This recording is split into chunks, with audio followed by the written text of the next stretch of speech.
This might look like the GLB, but it's not. It's the EQB all-electric. How do they compare? Let's find out.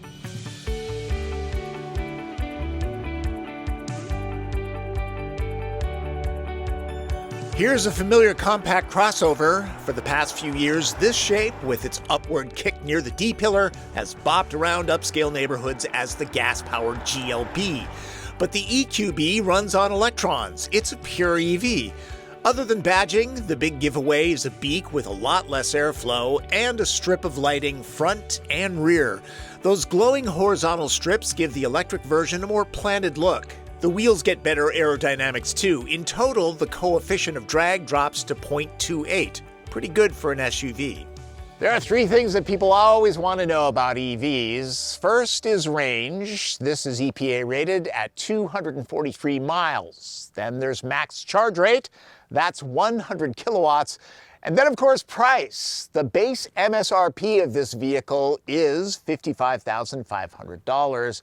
But then there are options because you want the proper Mercedes experience, right? And normally that's an extra 10 grand. But here, it's only $2,500, so this is $58,000 as tested.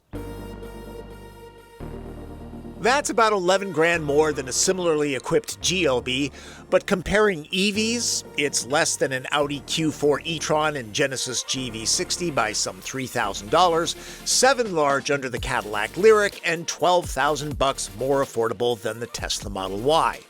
EQB slots in between them size-wise. The Audi and Genesis are a little shorter, the Tesla and Cadillac are longer. Interesting that the Mercedes GLC is only an inch longer than the EQB. EQB is strictly dual-motor 4MATIC all-wheel drive. A peek under the hood finds the ugliest bay I've seen in a while. Total thrust is 225 horsepower and 288 pound-feet of torque. This almost looks like an oil filter, huh? And unlike the big EQS, the washer filler is topped off in the normal way. The 70.7 kilowatt-hour liquid-cooled lithium-ion battery pack with 66.5 usable is throughout the floor and interior. It's not a flat skateboard architecture. EQB looks just like the GLB, even startup's the same. Of course, there's no sound or vibration. There's the stock-mounted selector to move forward and backward, but no real transmission. Paddles adjust the amount of recuperation drag. Interesting that the one that lowers it gets a plus sign, and the other that adds regeneration, well, you guessed it. A remnant of the gas-powered version, I guess, as is this. Owners will figure it out. Drive modes? Yes, this has them. I didn't notice a huge difference between them, truth be told. This EQB300 will sprint to 60 miles an hour in about 7 seconds. Now, if you go with the 350, it shaves about a second off that time. Of course, there's no free lunch. It is more expensive and takes about 16 miles off the range. While the 300's acceleration numbers are about the same as the gas-powered GLB 250, the EV is more satisfying. There's instant torque off the line. This feels faster than it is. And it's really quiet. Electrification works really well for luxury vehicles. It's Teflon smooth, just what you'd want from a Mercedes. Some EVs try to reinvent the controls and driving experience. EQB has the same analog operation as the GLB, and that'll appeal to a lot of people. There's no learning curve other than mistaking the directional selector for the windshield wipers, and owners will get used to that in a week or two. Now, this weighs about 1,000 pounds more than the gasoline version, and normally I'd complain about that, but in this case it works.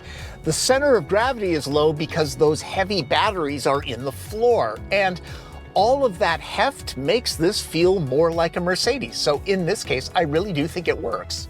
The stiff structure is what you'd expect from a machine with a 3-pointed star. Hit a pothole and it all gets absorbed nicely for a smaller sport ute. EQB is comfortable. It's easy to drive, visibility is great, and it corners well. You can get a little frisky with it. If you really chuck it hard into a corner, though, you're definitely going to feel understeer. I doubt that people are going to be autocrossing this, though. I'd like to see how this does in snowy conditions. Between the heft, even weight distribution, and quicker reaction time of the electric motors, I've found that EVs with all-wheel drive do especially well, but cold does affect batteries. All right, real-world range. It's been a little chilly here in Seattle, the low to mid-40s, and so on a full charge, the computer is saying this will only go about 210 miles. And darned if it isn't accurate, so it's not going to be hitting 243, at least in these weather conditions. Standard connected navigation determines the fastest way to where you're going and maps out charging stops if needed. Take out all the regeneration and this thing will coast forever. Sort of like your best Hot Wheels. It just goes and goes and goes. Use the left paddle, dial and drag, and one pedal driving is definitely a thing. Now, the pedal feel when you're going from regenerative braking to the actual physical disc brakes is very natural, feels great. Let's get into the tangle of charging. Some people are confused by this. At home, using level 2, EQB fully juices up in just under 8 hours, like most EVs, while you sleep. The max charge rate of 100 kilowatts means that when you're on the road, this goes from 10 to 80% in 32 minutes. That's when using a DC fast charger rated at 100 kilowatts or higher, though using a more powerful terminal will not make it take on electrons any faster. Here's the thing, this charge rate may not be an issue. If you charge at home, and 85% of EV owners do that, this will juice up overnight if you're using 240 volt level 2. And it's much less expensive to charge up at home. These can be expensive. Now, if you do a lot of long distance travel, then yes, a faster charge speed might be good. You just need to know your needs.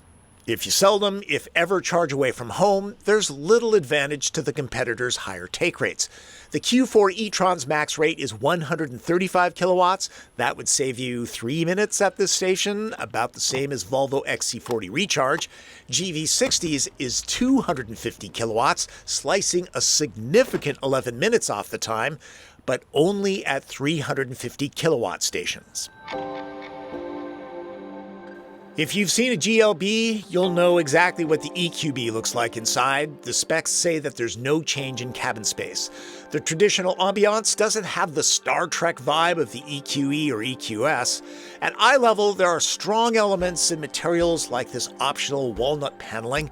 Like any entry-level premium vehicle, materials down low get a budget look. Choose from 64 ambient lighting colors. It gives the cabin some pop. The seats are supportive and will take on drivers of all sizes.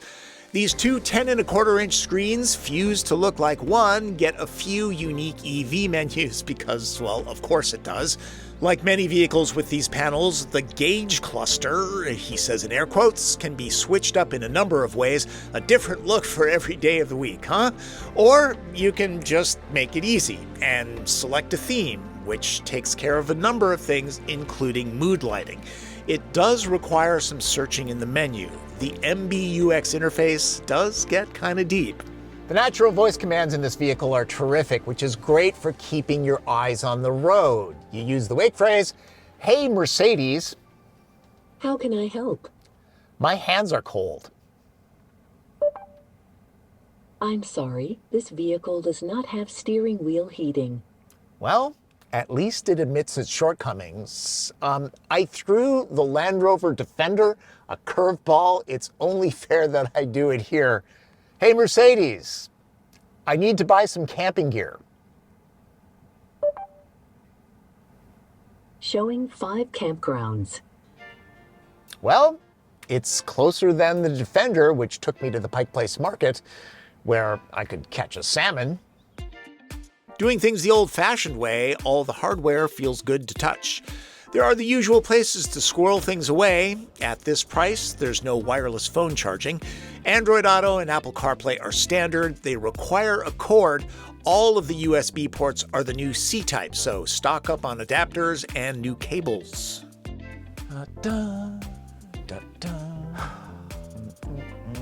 We might be here a while. He's easily entertained. Hey, this is not just fun. This is research. I mean, come on, who doesn't want a vehicle that can max out cargo room or max out leg room?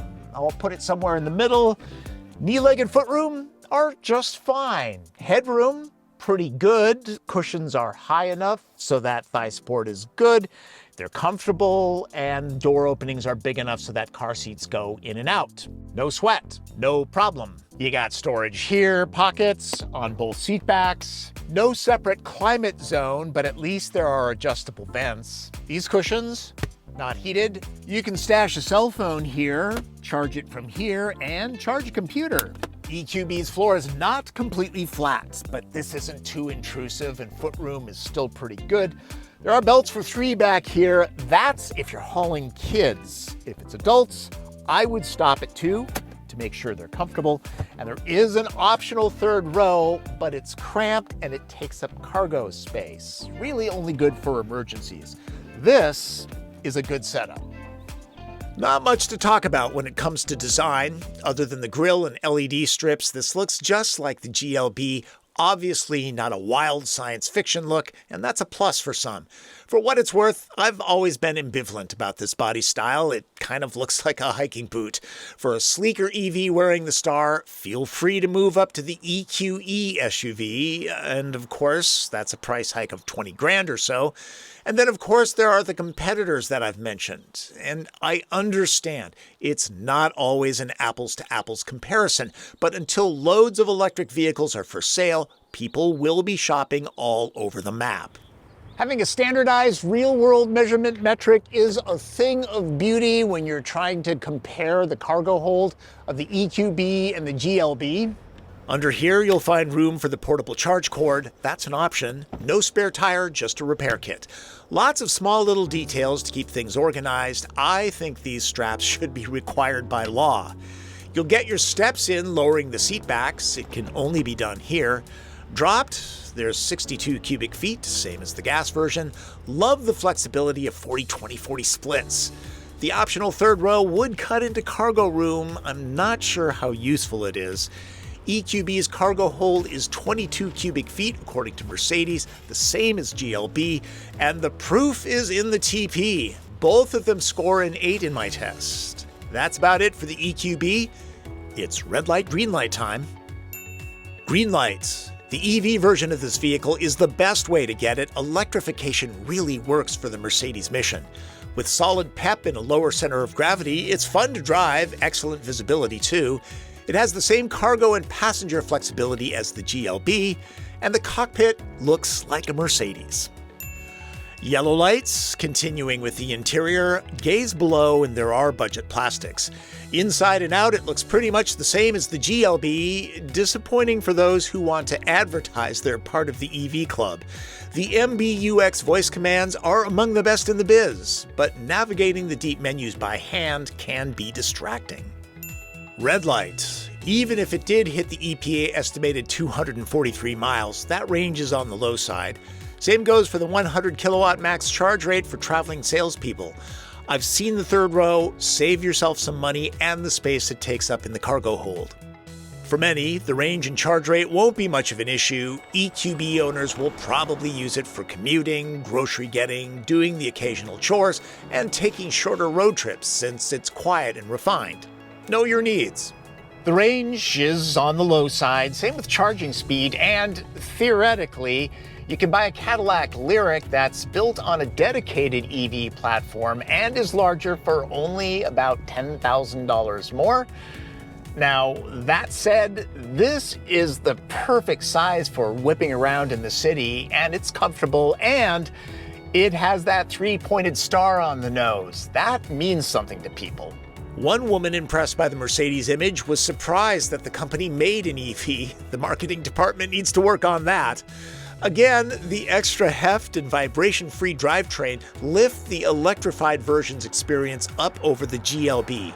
Charge at home or spend a little extra time chilling on the road, and the useful EQB gets the job done emission-free. Everyone seems to be thinking outside the box when buying vehicles, so maybe check EVs from more mainstream brands. Ford Mustang Mach-E, Volkswagen ID.4, Kia EV6, Hyundai Ioniq 5, or get in line for Chevy Equinox or Blazer EV. Cast a wide net. You all know who this is, right? Martin Campbell. Couldn't do these without Martin. Thank you. Having fun with that? Yeah. Lots of gadgets. You could be here for hours. Don't forget that I have a quotes service, and when you use it, you're supporting this channel so I can buy Martin coffee in the morning. On the other hand, it should help you too. The supply chain shortage is still affecting production and probably will for the foreseeable future. Now, none of these services are perfect. It depends on the region you're in and which dealers participate. But I have heard back from folks saying that it's worked for them. A friend got a new Chevy Silverado for MSRP. I need him to do a testimonial. Hope you got something out of my look at the Mercedes-Benz EQB. Before I go, let's talk about electric vehicles because there's a lot of misinformation out there. Some of it is intentional, which I don't get. Humans are so tribal. Now, EVs are not for everyone. If you can't charge where you sleep, then the experience isn't so great. And gasoline-powered vehicles are going to be with us for a long time, so don't worry about that. I've talked to very smart people, and to a person, all of them say that cradle to grave, electric vehicles are better for our environment. But if you drive an EV, don't get on your high horse because all vehicles take a lot of resources to manufacture, right? So maybe walk to the store or take mass transit or ride a bike to work. I mean, look at this. This is a sunny day in Seattle. This is smoke. This is not fog. I'm not going to get into climate change, but clearly over the last 10 years, Mother Nature's personality has changed, and that's data-driven, not just anecdotal. At the end of the day, we're all in this together, right? Yeah. So thanks for watching. Remember, subscribe to this channel, click notifications, follow me on Twitter. That's where I'm most active social media-wise, and if you have a question, leave it in the comments. That's Driven. I'm Tom Voelk.